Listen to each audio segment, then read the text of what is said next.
আসসালামু আলাইকুম। আজকে আমের ঝুরি আচার তৈরি করব। এই জন্য আম কেটে নিয়েছি, শুকলা সহ আম নিয়েছি এবং শুকলা ছুলেও নিয়েছি, দুই রকমই নিয়েছি। টক আম নিয়েছি। এরকম ফুড প্রসেসর নিয়ে নিব, কারণ আমগুলি যাতে মেশিনে দিলে কুচি কুচি মতো ঝুরা ঝুরা হয়ে যায়।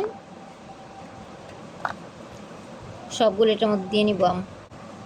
কিছু রসুন নিয়ে নিব, একটু বেশি রসুনই দিতে হয় যেহেতু এটা টক ঝাল আচার হবে। কয়েকটা কাঁচামরিচ নিয়ে নিব একটু ঝাল করার জন্য। এখন এটা মেশিনে দিয়ে দিব, তাহলে কুচি কুচি চপের মতো হয়ে যাবে। গ্রাইন্ড করা হয়ে গিয়েছে, এরকম কুচি কুচি হয়েছে। 1 চা চামচ হলুদ গুঁড়ো। এখন সব গুঁড়া মশলা দিয়ে নিব। সামান্য 1 চা চামচ দিব আগে ধনে গুঁড়ো, যেটা মশলা আমরা দিই তরকারিতে। আর সামান্য মরিচ গুঁড়ো দিব। এই আছে, একটু লবণ বেশি লাগে, 2 চা চামচ দিব। পাঁচফোড়ন গুঁড়া দিব 1 চা চামচ। শুকনা সরিষা গুঁড়া করে নিয়েছি, সেটা দিব 2 চা চামচ। সরিষা গুঁড়া 3 চা চামচ দিলাম, একটু বেশি দিলে ভালো। আস্ত ধনিয়া তেলে গুঁড়া করে নিয়েছি 2 চা চামচ। ধনিয়া, সরিষা, পাঁচফোড়ন সব তাওয়াতে তেলে গুঁড়া করে নেওয়া। এখন সব মশলা সহ আমগুলিকে চামচ দিয়ে মিশিয়ে নিতে হবে।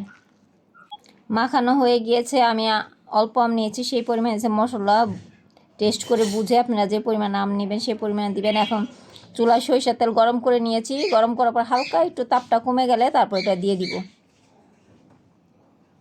অল্পই দিব, বেশি পরিমাণে। এখন এই তেলটার সাথে আচারটা মেখে নিব ভালো।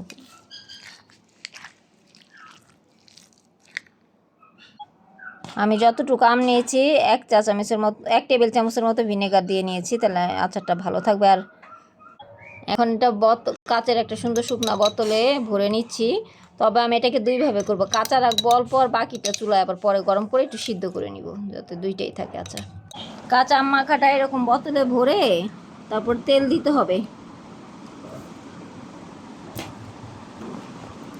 1 ইঞ্চি থেকে 1.5 ইঞ্চি পরিমাণ তেল দিয়ে আচারটাকে ডুবিয়ে রাখতে হবে এবং রোদে দিতে হবে, তাহলে আচার বেশ ভালো থাকবে। আর বাকিটুকু কড়াইতে সিদ্ধ করে নিব। পর্যাপ্ত তেল নিয়েছি, বাকি ঝুরি আচারগুলি তেলে দিয়ে দিব। 4 মিনিটের মতো সব দেওয়া শেষ হলে 4 থেকে 5 মিনিট নাড়াচাড়া করলে আমটা সিদ্ধ হয়ে গেলে নামিয়ে বোতলে ভরে রাখবো। শেষ। আমি 2 রকমের ঝুরি আচার, কাঁচা এবং